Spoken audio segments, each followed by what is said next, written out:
Hola, soy Sara García Alonso, soy investigadora científica en el Centro Nacional de Investigaciones Oncológicas y miembro de la Reserva de Astronautas de la Agencia Espacial Europea. Son dos profesiones muy bonitas que en principio parecen no tener ningún tipo de relación o ser bastante diferentes entre sí, pero para mí sí que tienen un nexo común, que quizás es lo que me define, es lo que ha sido mi pilar desde que yo era una niña y es la curiosidad.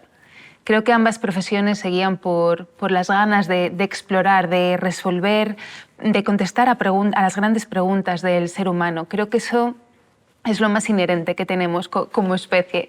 Y yo lo tengo desde que nací, desde que era una niña con una curiosidad extrema, que cuando le decían que quiere ser de mayor, no tenía una única respuesta, porque yo quería serlo todo.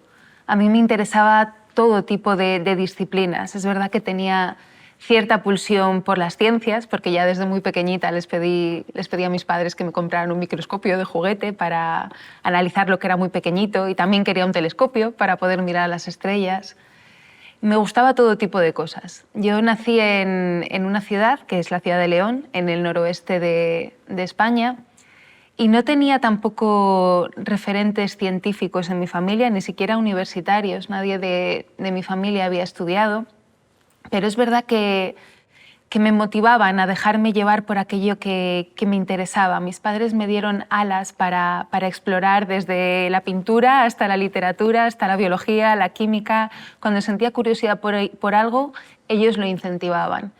Y cuando estábamos en el pueblo, que pasábamos muchos fines de semana allí, íbamos a ver las estrellas con mapas de constelaciones estelares, y ahí me surgían esas ganas de ser una exploradora del espacio y de ser astronauta. Pero también me surgían las ganas de ser una química, de ser una física.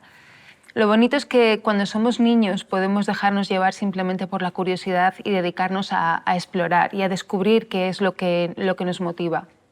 Yo en el instituto me gustaban mucho, es cierto, las carreras de ciencia, pero también la literatura. Me empapé también de música, de cine, de todo tipo de libros. Todo eso me enriquecía y me hacía querer saber más de todo. Aunque cuando estaba terminando el instituto sí que tuve una muy buena experiencia con mi profesora de biología, porque por primera vez sentí que lo que aprendía en el cole y en el instituto me servía para solucionar problemas. No consistía ya simplemente en memorizar un contenido teórico y escribirlo en un examen. Esta profesora cambió un poco el paradigma y me planteaba problemas científicos en los que yo tenía que aplicar lo que había estudiado durante el instituto.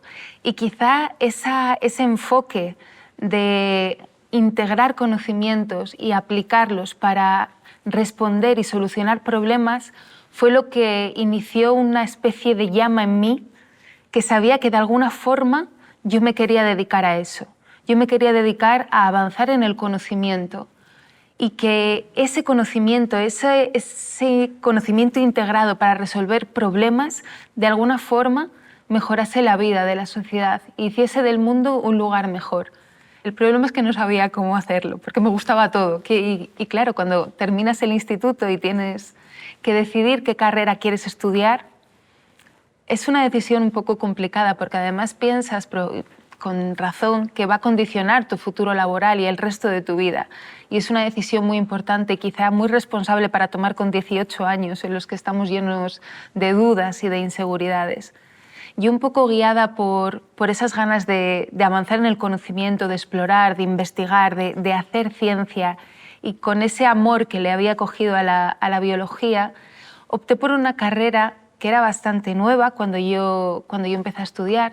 De hecho, había muy pocas universidades en España que la ofertaban, y era la licenciatura en biotecnología. En mi ciudad natal, en León, en la Universidad de León, afortunadamente era una de las universidades que tenían esta disciplina, y me llamó la atención cuando descubrí en qué consistía la biotecnología, porque me llamó la atención el nombre, que era sonaba muy futurista y me interesó. Y cuando leí un poco la definición de en qué consiste biotecnología, y me percaté que se basaba en utilizar la biología, los organismos vivos, los seres vivos, para mejorar procesos o hacer productos que tuvieran un impacto y una aplicación directa a la sociedad. Claro, me quedé un poco sorprendida diciendo, creo que esto es lo que yo quiero. Yo lo que quería era guiarme por esa curiosidad, aplicar el conocimiento para hacer del mundo un lugar mejor. Y me pareció que esta carrera respondía muy bien a todo eso, porque además, nada más comenzar la carrera, descubrí que la biotecnología tiene lo que se conoce como colores, que no deja de ser un abanico de aplicaciones completamente diversas. El color verde para la agricultura, de cómo hacer una agricultura más sostenible, mejorar los cultivos, las plantas. El color rojo para avanzar en medicina con nuevos tratamientos, sistemas de diagnóstico.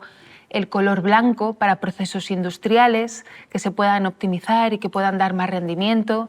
Pero hay todo un abanico de colores. Hablamos también de temas relacionados con bioética, con legislación, con nutrición, con zonas biotecnología de los océanos. Hay una infinidad de opciones y eso me llamaba porque yo no quería tomar la decisión con 18 años de cuál va a ser mi futuro y mi profesión. Yo quería todas las opciones abiertas, entonces me pareció una buena aproximación.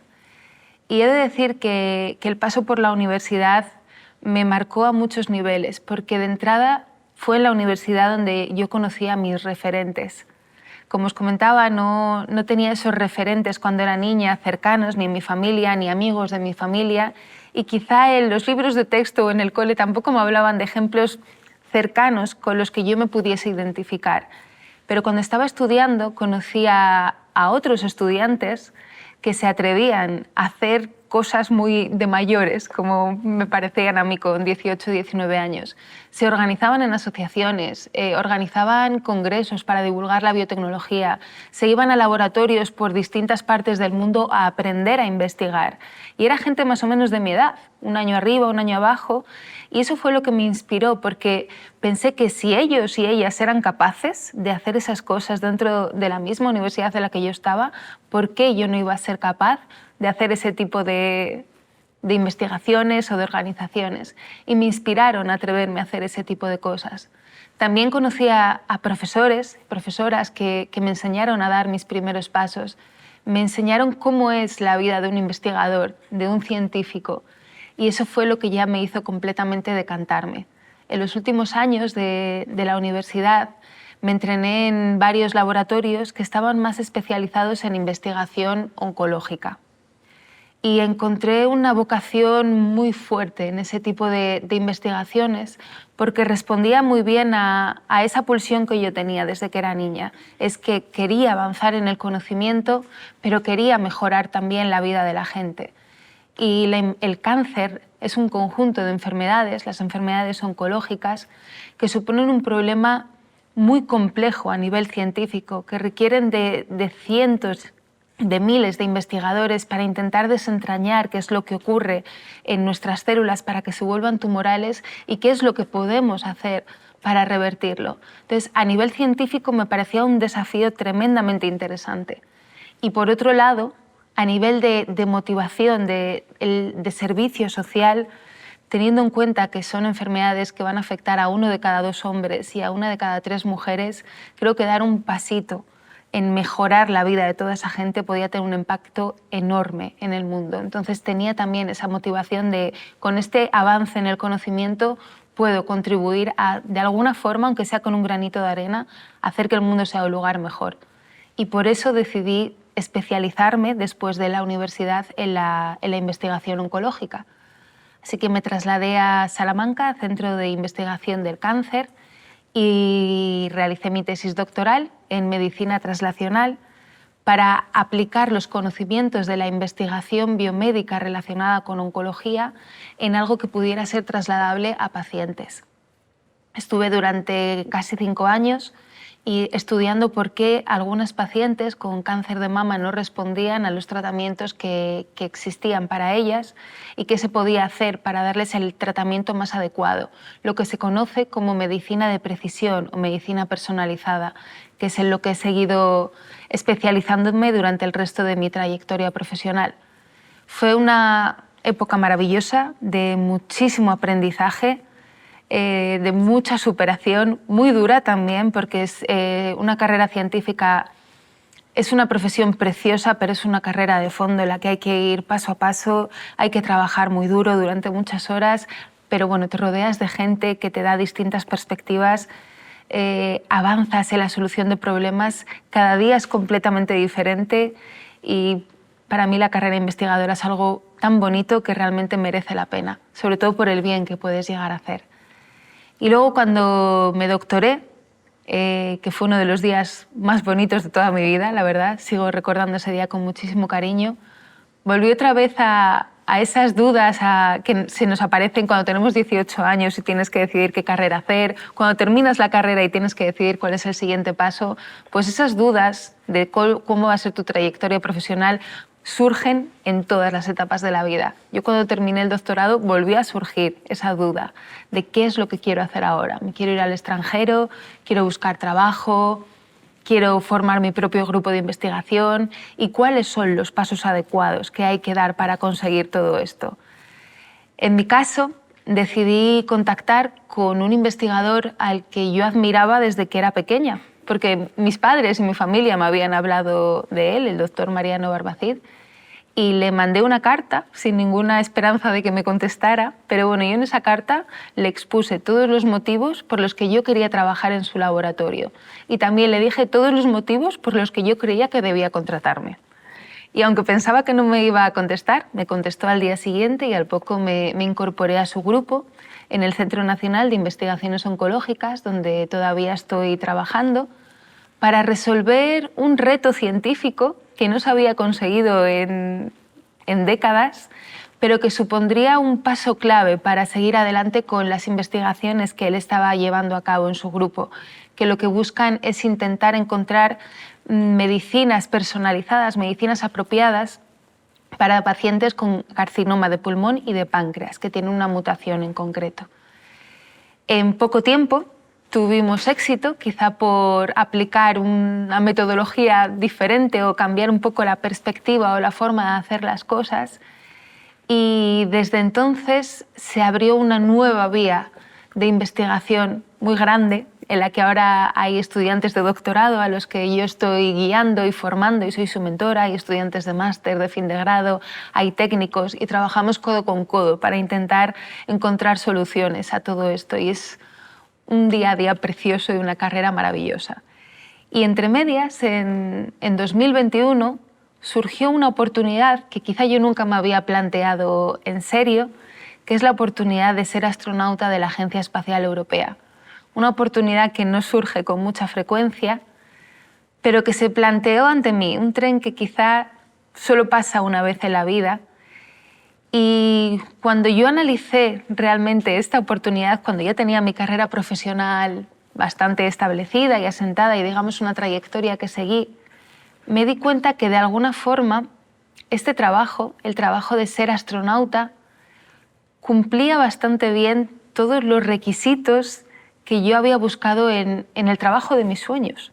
Yo no sabía cuál era el trabajo de mis sueños cuando era pequeña. Sabía, como os he dicho antes, que quería avanzar en el conocimiento y que eso sirviese de alguna forma para hacer del mundo un lugar mejor. ¿Cómo conseguirlo? Me generaba más dudas.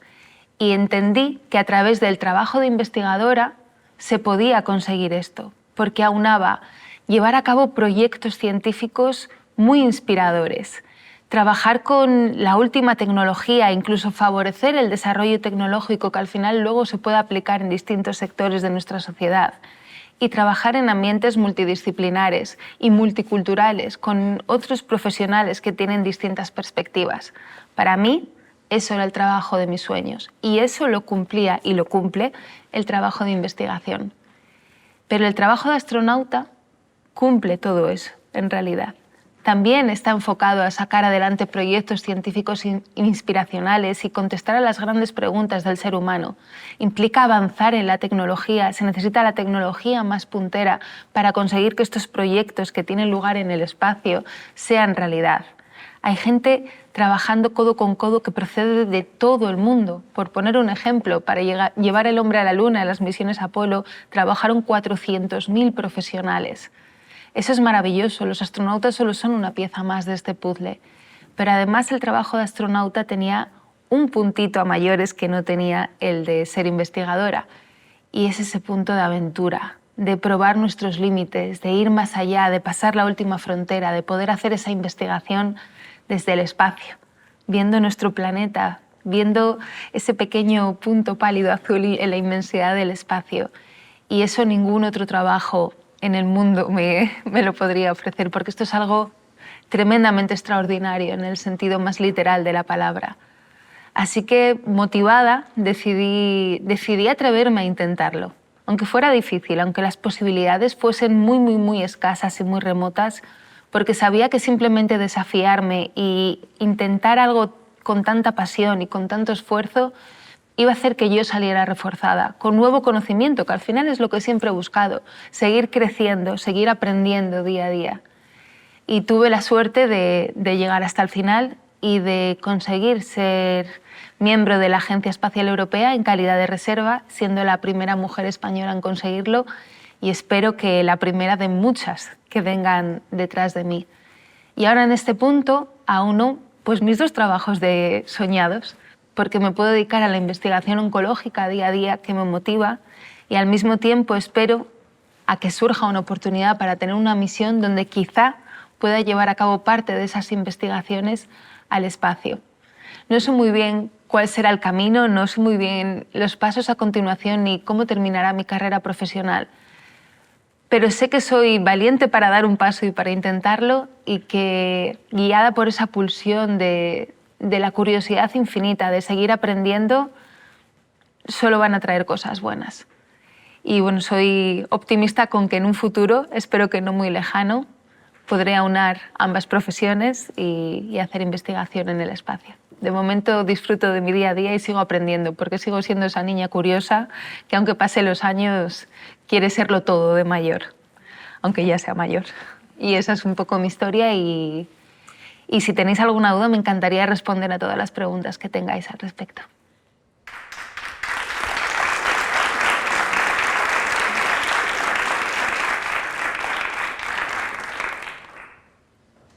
Yo creo que todo niño o toda niña ha soñado alguna vez con ser astronauta y quería saber qué es lo que uno necesita para llegar a convertirse en astronauta en algún futuro. ¿Cómo te preparas específicamente para ser astronauta? Hay tantos caminos que te pueden conducir a ser astronauta que no existe como tal una preparación. Yo creo que tienes que dejarte llevar, tienes que ser una persona bastante inquieta, que busque actividades que desafíen un poco sus propios límites, que esté dispuesto a probar cosas nuevas. Eso es algo que ha tenido bastante en común todos los que hemos sido seleccionados como astronautas en esta nueva promoción.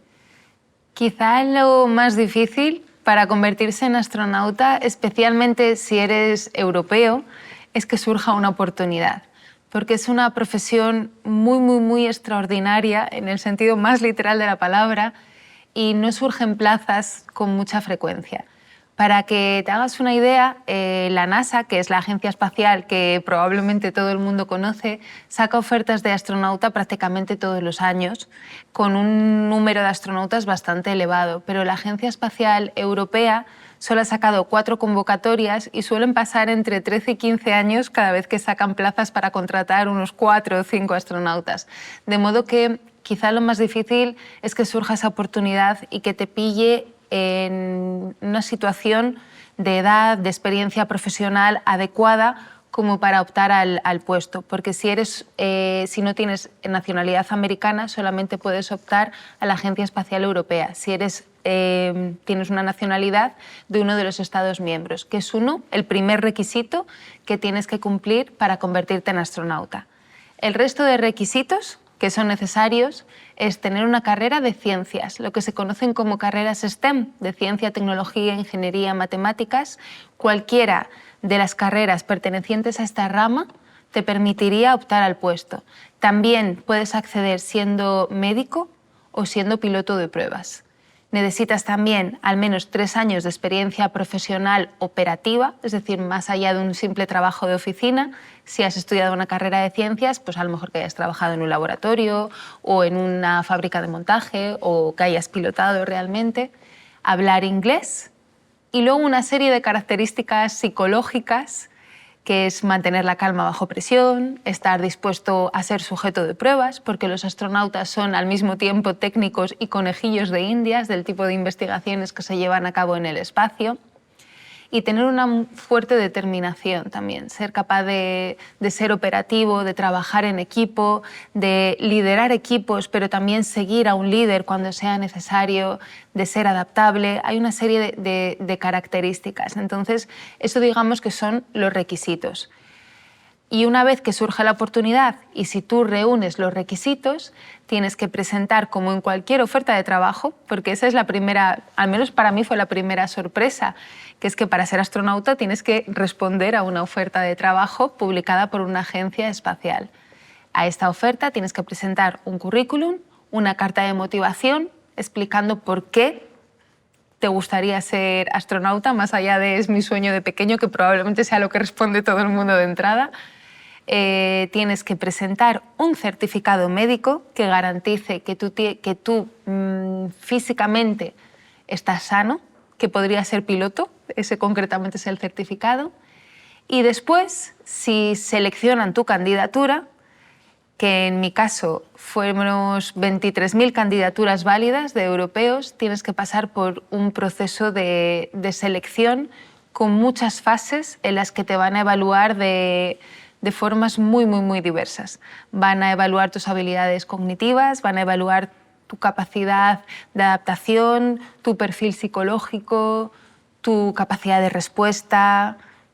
De nuevo te van a evaluar a nivel físico y a nivel médico, te van a poner a prueba de muchas formas, vas a tener que mantenerlo en secreto también a menudo. Entonces, quizá lo más difícil para convertirse en astronauta es que surja la oportunidad, y aunque surja la oportunidad y reúnas todos los requisitos, el proceso es tan largo y al final de esas 23.000 personas van a elegir a un puñado que buscan perfiles que se adapten muy bien a lo que ellos desean. De modo que tienes que estudiar una carrera científica y dejarte un poco guiar también por esa pulsión de experimentar. Yo lo he dicho muchas veces, yo todo lo que he hecho a lo largo de mi vida, dedicarme a la investigación, experimentar con deportes de riesgo, por ejemplo, yo he practicado buceo, paracaidismo, artes marciales, aprender todo tipo de disciplinas o idiomas, viajar mucho, todo ese tipo de cosas me han ayudado. Yo no las hice para convertirme en astronauta, pero todos y cada uno de esos pasos me han ayudado a convertirme en astronauta. Otros candidatos habrán seguido otros caminos, pero al final es una profesión muy particular que requiere de un perfil, pero luego también nadie sabe cómo ser astronauta, te lo tienen que enseñar, es decir, te seleccionan para ser astronauta. Después, una vez que te seleccionan y se te asigna una misión, te entrenan para convertirte en un astronauta y que sepas todo lo que tienes que saber antes de enfrentarte a una misión espacial. Hola Sara, soy Lucía y tengo entendido que el proceso para ser seleccionada como astronauta dura más de un año, que has tenido que pasar más de 50 exámenes y que quedaste seleccionada entre unos 23.000 aspirantes. ¿Qué crees que fue lo más difícil y por qué crees que lo conseguiste? Quizás, objetivamente, dentro de este proceso de selección que estuvo dividido en 6 fases, hay algunas que se pueden considerar más difíciles que otras. Pasar el primer corte inicial de esas 23.000 candidaturas válidas a las 1.400 candidaturas que nos invitaron a las primeras rondas de exámenes es un corte muy grande. Entonces, haber completado esa solicitud con todo ese cariño y destacando cuáles son tus atributos que más o menos encajan con lo que sería el perfil de un astronauta, pasar ese corte ya es todo un desafío. Para mí, de hecho, recibir la invitación a Hamburgo, Alemania, a la sede de la Agencia Espacial Alemana para estas primeras pruebas cognitivas, ese email de enhorabuena, ha sido invitada, creo que de las 6 fases probablemente fue el que más ilusión me hizo, porque no esperaba pasar ese corte.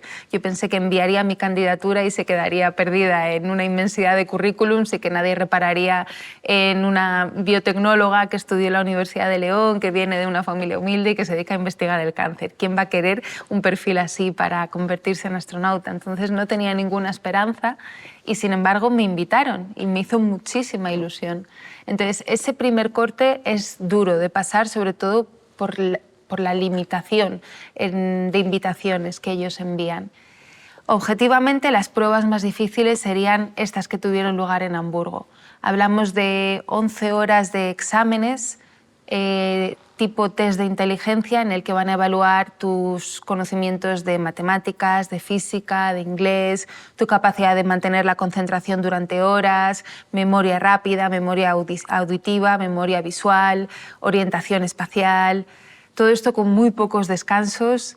Esto objetivamente es duro también, son exámenes bastante complicados y además no basta con tener una memoria prodigiosa o ser la persona que más sabe de física o de matemáticas y ser capaz de hacer cálculos mentales muy rápido. No basta con eso, tienes que ser capaz de aprobar, por decirlo de alguna forma, todos los exámenes, todas las categorías, cualquier test que te pongan por delante, no necesitas quizás sacar un 10, pero sí que tienes que ser capaz de superarlo. Entonces, objetivamente, esta primera fase de pruebas, de exámenes, es la más difícil. Después de esas pruebas, a unas 400 personas más o menos, nos invitaron al Centro Europeo de Astronautas en Colonia, la sede, el centro neurálgico de todos los astronautas, para evaluarnos más a nivel psicológico, ver cómo somos capaces de comunicarnos con nuestros compañeros, de trabajar en equipo, de solucionar problemas, cómo somos nosotros a nivel psicológico, cómo nos enfrentamos a los problemas, a la adversidad, a la ansiedad. Todo eso nos lo evaluaron de distintas formas. También hablamos con otros astronautas veteranos a los que también les preguntaban, ¿pasarías 6 meses en una misión espacial con esta persona? Porque dice mucho de si esa persona tiene lo que hay que tener para convertirse en astronauta. Quizá la parte de las pruebas más sencilla, objetivamente, fueron las pruebas médicas, porque ya no depende de nosotros. Como aspirantes, nuestra obligación era estar en un hospital durante 5 días, dejando que los médicos hicieran su trabajo, para evaluar que no tuviésemos ningún tipo de patología que pueda suponer un problema cuando estamos en una misión espacial. Porque en una misión espacial no hay una ambulancia que te pueda trasladar a un hospital cercano. No hay médicos, puede que haya algún compañero de la tripulación que tenga conocimientos de medicina y toda la tripulación tiene que tener unas bases, unas nociones de medicina, pero no hay esa capacidad de tratar un problema médico serio. Por eso los aspirantes astronautas no es que tengan que ser atletas de élite, que se piensa muchas veces que ese es el perfil que se busca, no se trata de eso, se trata de que sean personas muy sanas. Y a lo largo de esos 18 meses, ahí está la incertidumbre, está el mantener las cosas en secreto y el aguantar hasta el final, porque hasta el último día ni siquiera sabíamos si seríamos astronautas de carrera, si permaneceríamos en la reserva. De hecho, yo me enteré que había superado todas las pruebas un 11 de noviembre de 2022, de camino al trabajo, y por una llamada telefónica del director general de la Agencia Espacial, que me dijo que lo había conseguido y que tenía que mantenerlo en secreto. Y bueno, la verdad es que hasta ese momento prácticamente lo había mantenido en secreto, se lo había comentado a muy poca gente, a mi familia, a mi pareja, que se lo dije además en un momento muy romántico en el que él me estaba diciendo que me seguiría a cualquier parte del mundo, salvo si decidía irme a la Luna. Y ahí creo que dije que creo que es el momento que te tengo que contar una cosa, cariño, tenemos que hablar, porque me he presentado a un proceso de selección. Pero a nadie más, porque habíamos firmado una serie de acuerdos de confidencialidad y se anunciaría al mundo en la primera promoción de astronautas de 2009, por eso comentaba antes que es una oportunidad que surge con muy poca frecuencia, y el 23 de noviembre de 2022 anunciaron a la nueva promoción de astronautas. Somos 17 astronautas, 8 mujeres, 9 hombres, 5 astronautas de carrera y 12 permanecemos en la reserva, esperando futuras oportunidades. Hola Sara, soy Yaiza. Durante tu proceso de selección, de todos los aspirantes que conociste, ¿qué perfiles profesionales te llamaron más la atención? ¿Eran todos científicos como tú?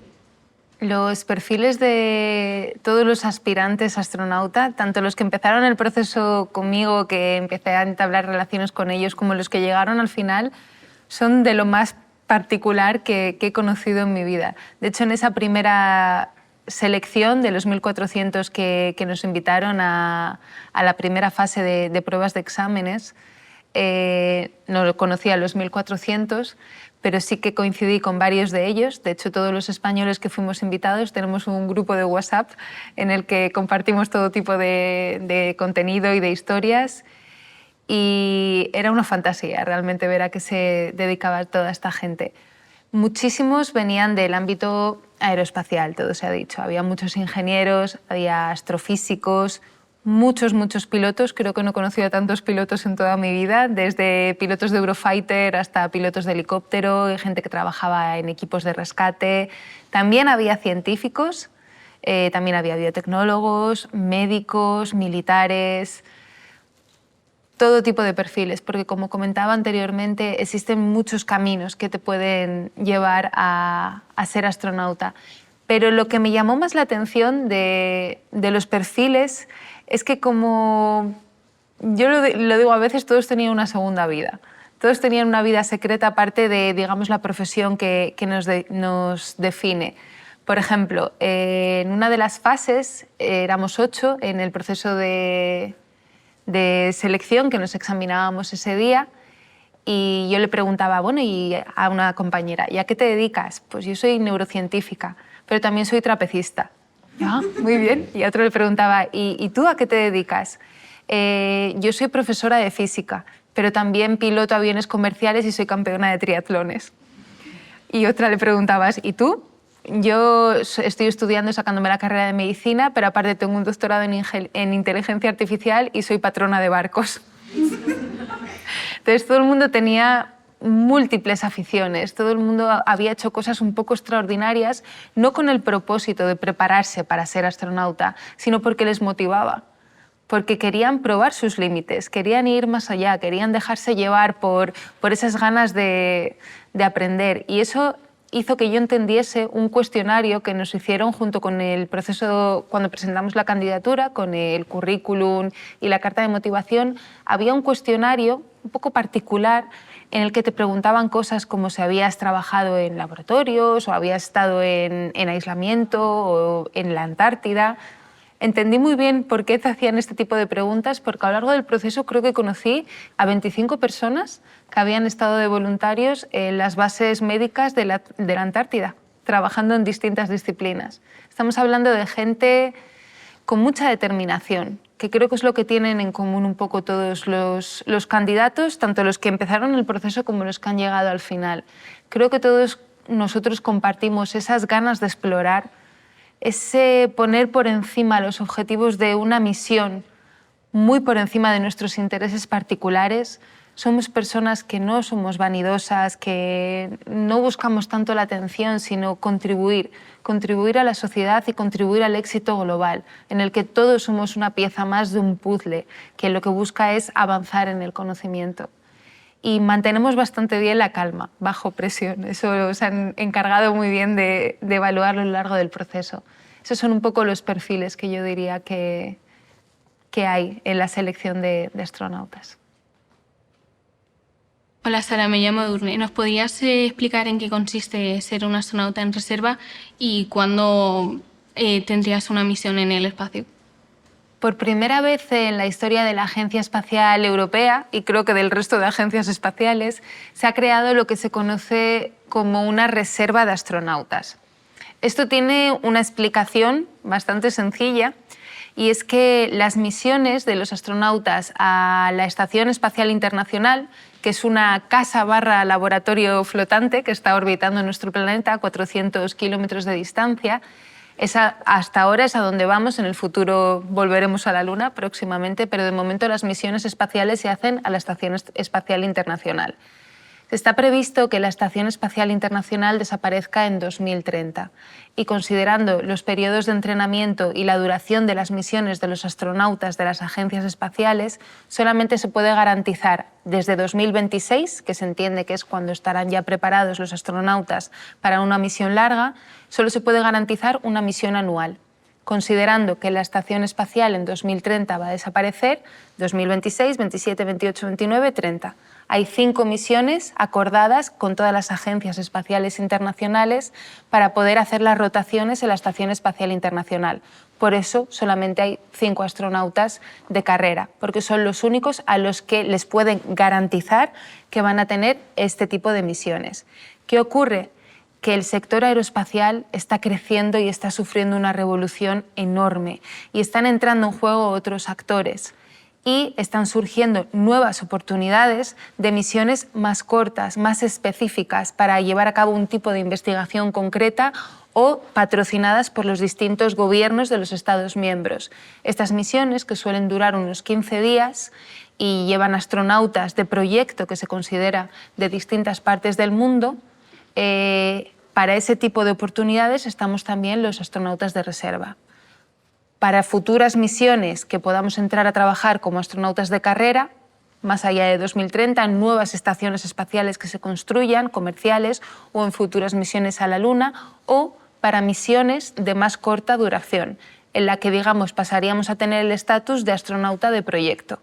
Son compatibles, no es un banquillo en el que si un astronauta de carrera se lesiona, alguien de la reserva entra a reemplazarle. Esa no es la dinámica, simplemente es, como no hay una garantía de una misión de larga duración, cuando surja una oportunidad, especialmente si a tu gobierno le interesa que lleves a cabo esa investigación, ese desarrollo tecnológico y puede ayudar a patrocinar esa misión, porque las misiones espaciales cuestan recursos, en ese caso entrarías a formar parte entrarías en entrenamiento, tendrías una misión asignada, empezarías tu entrenamiento y tu formación como astronauta de proyecto para prepararte específicamente para las tareas que vas a tener que llevar a cabo. Y esto puede ocurrir en cualquier momento.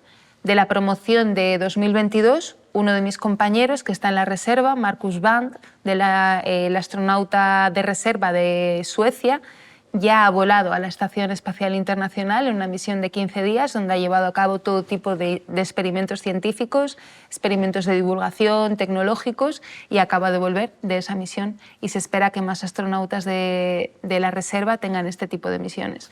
En mi caso podría ocurrir en cualquier momento. Hola Sara, me llamo Raúl. ¿Podrías explicarnos en qué consiste tu trabajo, tu día a día y cómo lo combinarías en una misión en el espacio? En el Centro Nacional de Investigaciones Oncológicas, donde trabajo, estudiamos 2 tipos de cáncer que a priori parece que no tienen nada que ver, como es el adenocarcinoma de pulmón y el adenocarcinoma de páncreas, pero sí que tienen una cosa en común, y es que están causados por una misma mutación, que es una mutación en un oncogen llamado KRAS. Para que os hagáis una idea, este oncogen, que se encuentra mutado en el 25% de todos los cánceres humanos, se descubrió en 1982. De hecho, el doctor Mariano Barbacid, con el que yo trabajo, fue una de las personas involucradas en el descubrimiento de estos oncogenes. Y han tenido que pasar casi 40 años para que exista un primer fármaco que permita tratar los cánceres con esta mutación. Ante esa problemática clínica, muchos investigadores se dedicaron a encontrar lo que conocemos en ciencia como una diana terapéutica, es decir, pequeñas moléculas alteradas dentro de las células del cáncer que son dianas, es decir, si las atacamos, si le damos con un dardo a esa diana, somos capaces de alguna forma de hacer que los tumores se hagan más pequeños, desaparezcan. Pues movido por esta búsqueda de dianas terapéuticas, en el grupo donde yo trabajo se identificó una de ellas, una proteína que se denomina RAF1, que se vio que en adenocarcinoma de pulmón, en modelos animales, modelos de ratón modificados genéticamente, cuando la eliminábamos de sus células, los tumores de pulmón desaparecían. Y se vio algo muy similar también en el cáncer de páncreas. Una vez que hemos identificado esa diana terapéutica, necesitamos encontrar la forma de atacarla. Es decir, ese dardo que dé específicamente en nuestra diana sin tocar ninguna de las otras moléculas de las células de un individuo, porque en ese caso tendríamos toxicidad. Entonces, esto es un poco el principio de la medicina de precisión, que es a lo que nos dedicamos en el grupo donde yo trabajo. Pues mi objetivo, cuando me incorporé en esta investigación, era entender cómo era esa diana a nivel tridimensional, porque para poder desarrollar un dardo, es decir, un fármaco específico contra esa diana, tienes que saber exactamente cómo es, qué huecos tiene, lo que conocemos como bolsillos químicos dentro de la proteína, porque esto es una proteína, donde pueda encajar un fármaco, de tal manera que destruya esa diana terapéutica. Ese era mi objetivo.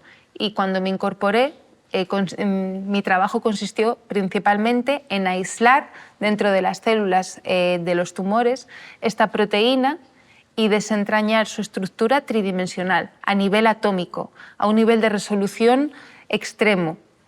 Una vez que tenemos esa información, podemos, mediante técnicas de bioinformática, utilizando también inteligencia artificial, diseñar y probar en un ordenador millones y millones de pequeñas moléculas químicas que encajen, que pudiesen encajar en esa estructura. Y después ir analizándolas, primero en modelos de células y luego en modelos animales, para ir pasando de millones de posibles fármacos a un puñado de medicamentos potenciales que se puedan utilizar para tratar humanos en un futuro.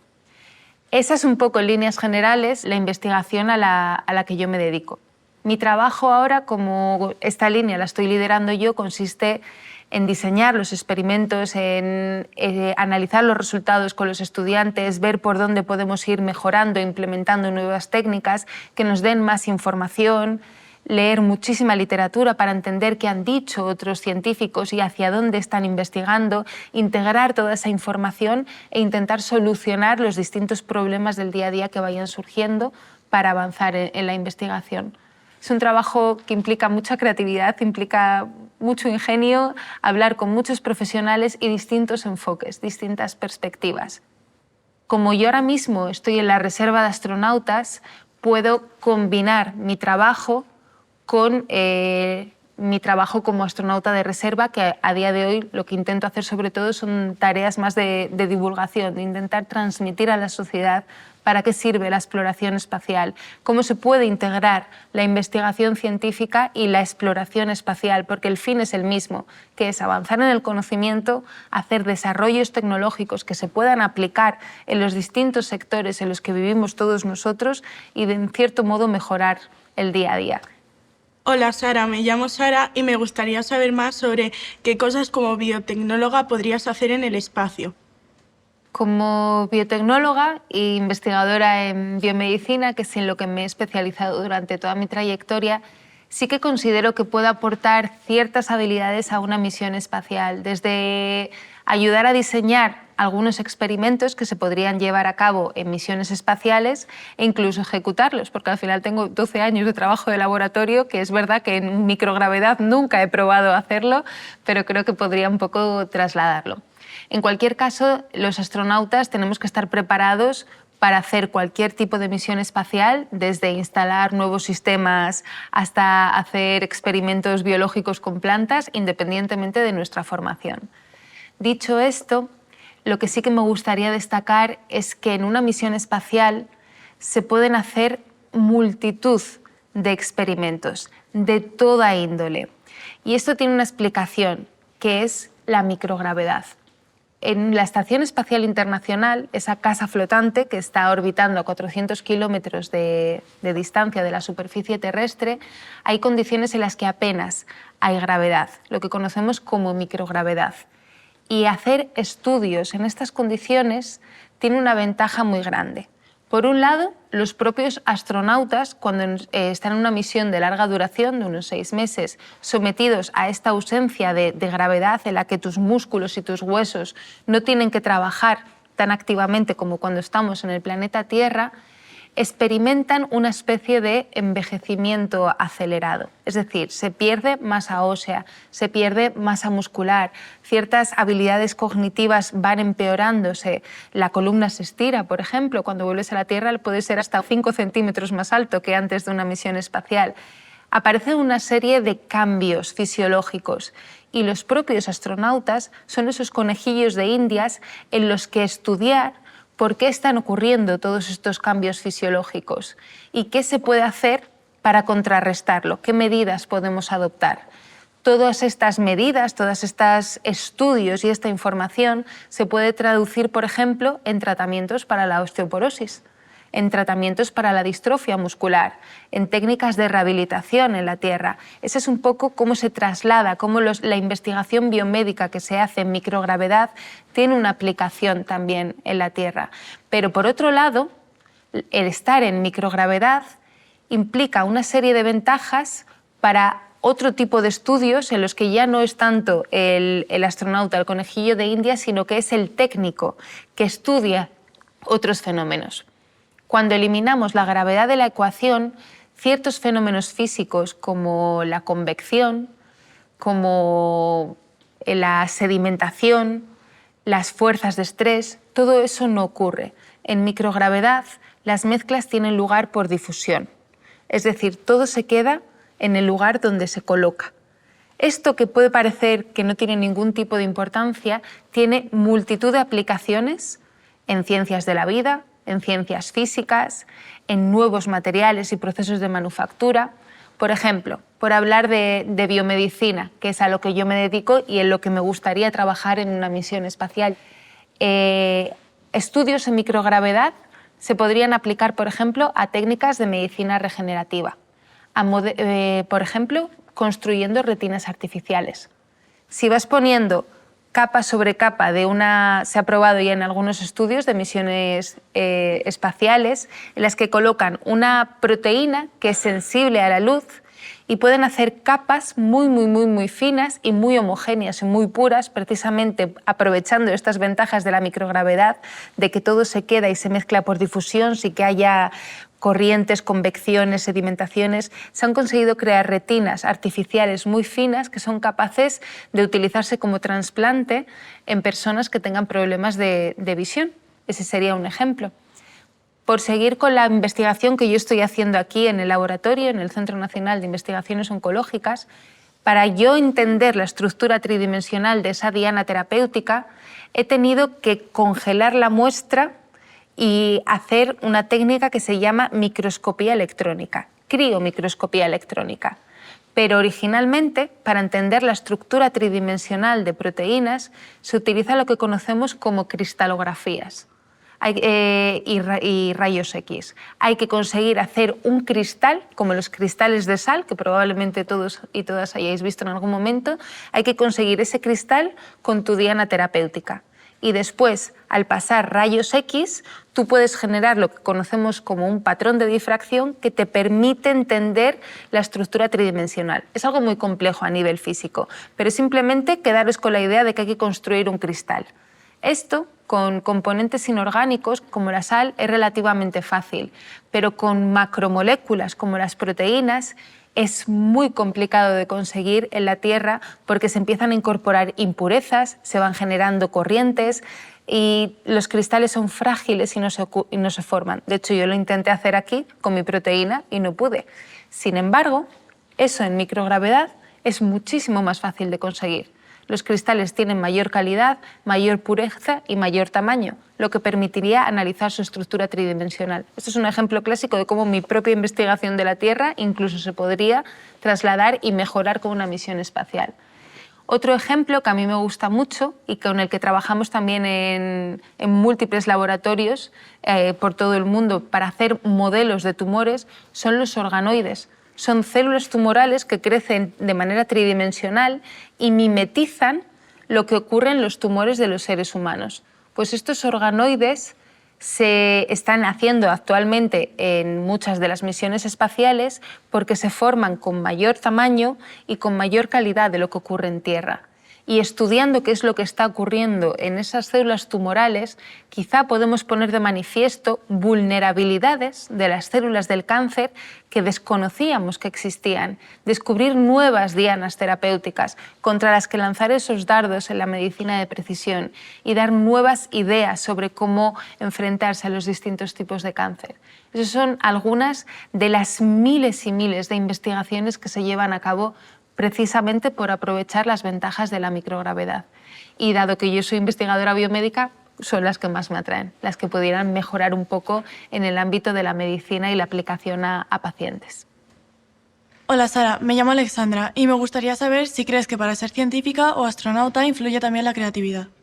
Creo que la creatividad en gran parte marca la diferencia de un buen científico y un buen astronauta respecto a una persona más estándar. Creo que ese puntito es lo que te hace salirte un poco del estándar, darle una perspectiva un poco diferente a la forma de hacer las cosas y lo que suele llevar mejores avances.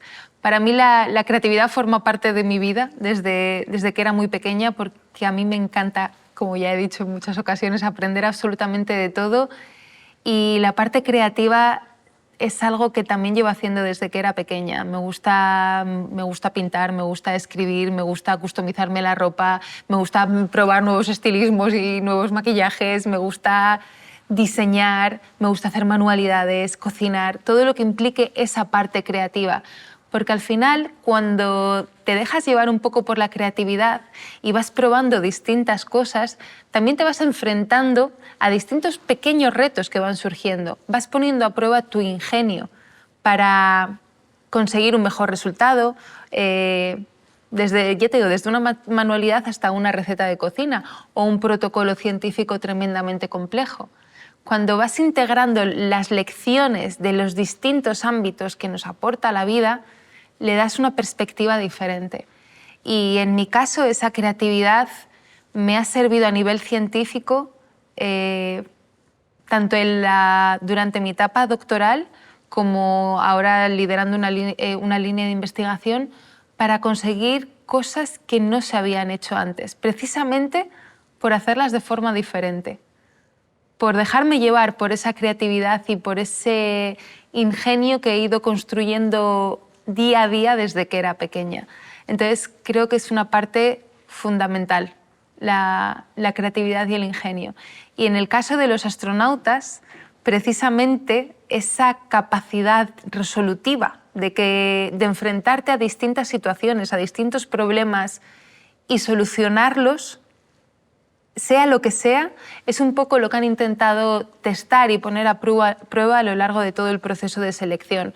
Porque, como comentaba al principio, no hay un temario que te puedas preparar, no hay unas preguntas ni unas respuestas correctas. Se te van a plantear todo tipo de problemas, de situaciones, y tú vas a tener que resolverlas.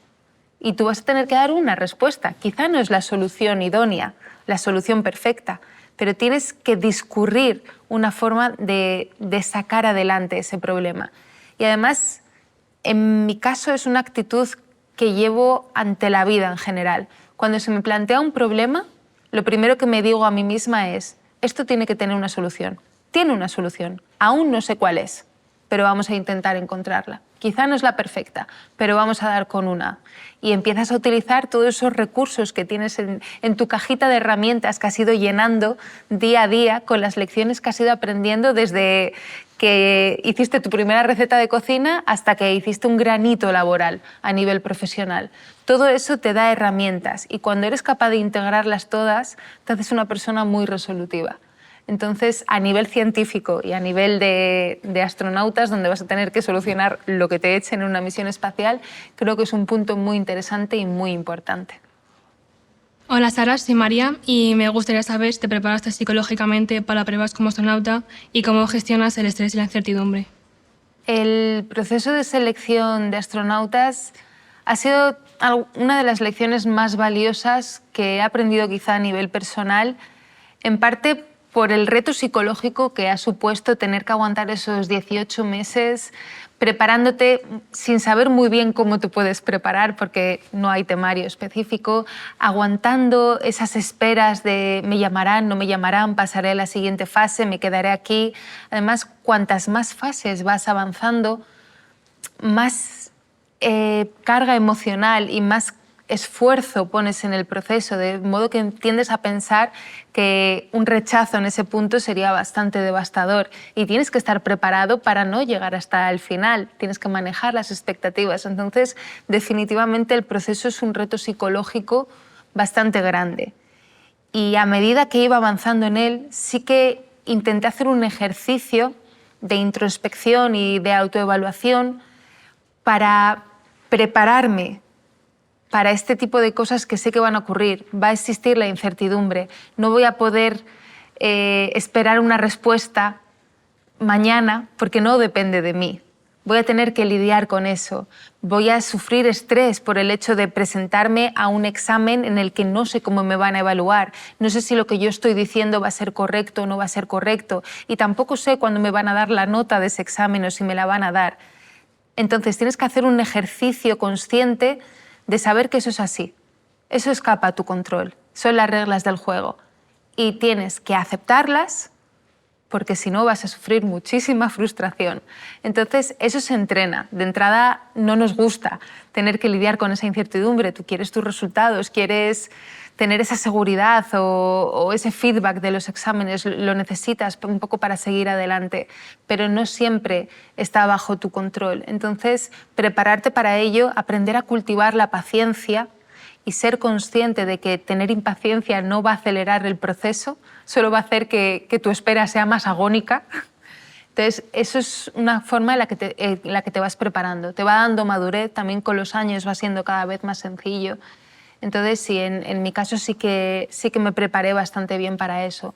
Y a la hora de lidiar con esa ansiedad, ese estrés que todos sentimos en algún momento ante un examen difícil, ante una entrevista de trabajo, ante un evento en el que nos vamos a tener que exponer públicamente, todos sentimos desde un cosquilleo en el estómago hasta verdadera ansiedad. Entonces, hay que pararse, analizarlo, ser consciente también de que nuestra cabeza casi siempre es más grande de lo que luego en realidad es y centrarnos en aquello sobre lo que tenemos control. Sabemos que la incertidumbre está ahí, es parte de nuestra vida.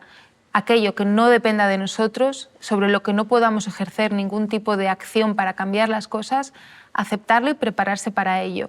Y centrarnos en aquello en lo que sí que podemos influir. Dotarnos de herramientas que nos ayuden a incrementar la confianza en nosotros mismos de cara a enfrentarnos a cualquier problema, de la índole que sea.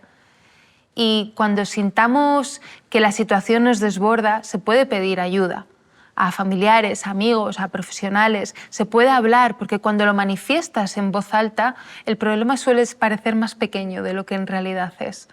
Ese tipo de herramientas ayudan a lidiar con esas situaciones de estrés. Pero sí hay que prepararse, pero ser consciente de ello. Hola Sara, soy Esther y volviendo al tema de las emociones, me gustaría saber si tú crees que esos miedos se superan. Creo firmemente que sí que podemos superar nuestros miedos. No está mal, creo que en general todo el mundo puede sentir miedo, especialmente ante lo desconocido, cuando te enfrentas a algo por primera vez o hay algo que no eres capaz de explicar o entender, nos genera cierta aversión, quizá por ser primerizos, por nunca habernos enfrentado a algo así. Entonces, en mi caso, lo que me ha ayudado mucho a relativizar los miedos es precisamente atreverme a intentar cosas. Ya no digo atreverme de soy una valiente y nada en esta vida me asusta, porque eso es imposible, somos seres humanos, nos afectan las emociones. Pero sí que me he obligado a que esos miedos no me paralicen. No pararme a hiperanalizar la situación o barajar todos los escenarios catastróficos que puedan surgir de una determinada experiencia, sino todo lo contrario, pensar en ¿de qué me va a servir esto? Voy a aprender algo, voy a salir reforzada y voy a intentarlo, con el resultado que sea. Porque en el momento que te enfrentas a algo que te da miedo, se hace increíblemente pequeñito y luego el siguiente miedo que te pueda surgir lo relativizarás porque ya te habrás superado a ti misma previamente. Entonces, en mi caso, sí que me he intentado atrever desde que era muy pequeña a todo aquello que me motivase, incluso aunque de primeras me sintiese más cómoda quedándome en mi zona de confort, en la zona donde yo tengo control de la situación y no exponiéndome. Pero cada vez que lo he hecho porque consideraba que merecía la pena, ha sido una lección vital muy potente y hace que me he dado cuenta que con los años cada vez me dan miedo menos cosas. Cuando era más pequeña era una persona bastante temerosa y me daba vergüenza enfrentarme a situaciones, por ejemplo, hablar en público o llamar la atención o viajar sola. Y poco a poco me fui forzando a hacerlo. Y te vas quitando lastre, te vas quitando cargas y cada vez todo te parece menos importante en el sentido de lo que nos asustaba previamente.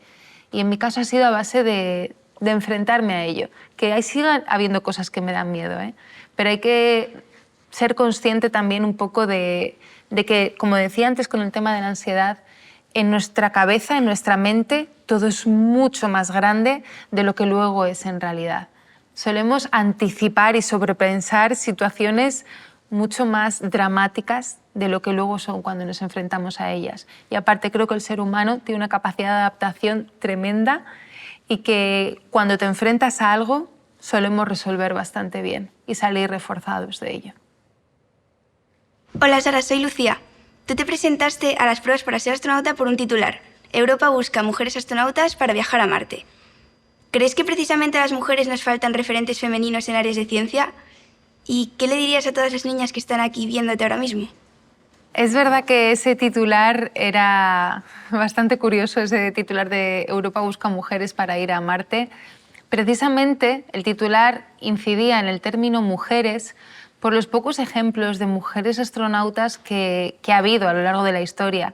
En la Agencia Espacial Europea solo había 2 mujeres en activo y, sin embargo, en mi promoción somos 8 mujeres y 9 hombres. E incidían para animar a las mujeres a intentarlo, porque no es que no hubiese mujeres astronautas porque eran menos válidas o menos capaces que sus compañeros varones y pasaban menos el proceso de selección, sino porque no se atrevían, porque no echaban la solicitud.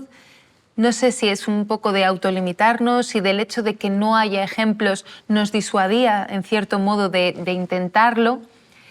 A raíz de pensar mucho en todo esto y en este tipo de iniciativas en las que se intenta fomentar que las mujeres persigan carreras científicas, si eso es lo que les hace felices y si eso es lo que les motiva, le he dado muchas vueltas y creo que sí, que es muy importante que las mujeres tengan referentes, que las niñas y los niños, que los jóvenes en general, tengan referentes también femeninos en carreras científicas.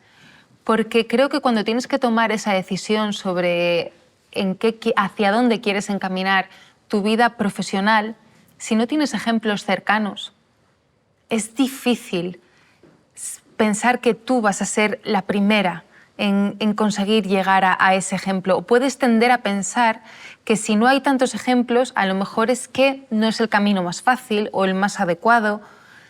Es difícil. Sin embargo, si tú ves que es completamente habitual, que no hay diferencias entre ser hombre o mujer para dedicarte a la profesión que te dé la gana, si eso es lo que te motiva, te vas a animar. Eso ya no va a ser un hándicap. No te vas a poner a ti misma esa barrera.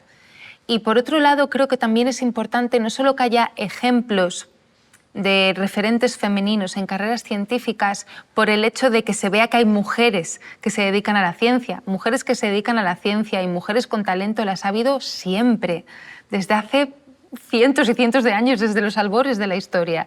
El problema es que no eran tan visibles, estaban invisibilizadas y quizá en los libros de texto y en los medios de comunicación solo veíamos ejemplos masculinos. Entonces sí, es importante por este lado, pero también es importante ver que hay mujeres que se dedican a carreras científicas y en qué consisten esas carreras científicas. Tener referentes de hombres y mujeres que te puedan contar de primera mano a qué se dedica una astrofísica, a qué se dedica una biotecnóloga, a qué se dedica una matemática, para que tú, a la hora de elegir tu futuro, tengas un abanico de ejemplos que te inspiren a perseguir aquello que te motive. Es difícil soñar con ser algo que no sabes que existe. Y pretender querer ser el pionero o la primera persona en... Todos queremos, pero tendemos a decir no lo voy a intentar porque es muy, muy difícil. Entonces, que haya ejemplos y referentes hace que esas barreras que muchas veces nos las ponemos nosotras mismas ya no estén dentro de la ecuación y que nos atrevamos. Que ese es un poco el mensaje que yo siempre he querido transmitir a las futuras generaciones, no solo a las niñas, también a los niños, a los hombres, a las mujeres, a la gente más mayor, que se atrevan a explorar, que se atrevan a dejarse llevar por aquello que les motiva, que les hace felices, que no se pongan límites por el lugar de procedencia, por las estadísticas que están en nuestra contra, porque no haya ejemplos previos, porque no haya mujeres, porque vengamos de una universidad pequeña o porque hayamos estudiado esto o aquello otro. No nos autolimitemos. Atrevámonos a explorar, porque simplemente en ese camino vamos a aprender lecciones muy valiosas que nos van a servir, que van a ir añadiendo herramientas a esa mochila con la que nos enfrentamos y con la que al final buscamos vivir nuestra vida de una manera plena y ser felices. Y si en ese camino además ayudamos a contribuir de alguna forma a que este mundo sea un poquito mejor, habrá merecido la pena, incluso aunque no llegues a ese final o a ese objetivo soñado que tenías. A lo mejor en ese camino encuentras precisamente el que realmente era el objetivo de tus sueños. Así que hay que atreverse a perseguir esos sueños, sean los que sean, sin autolimitarnos. Y bueno, me ha encantado compartir mi historia con vosotros y vosotras. Muchas gracias por haber venido, ha sido un placer y espero que volvamos a coincidir en un futuro.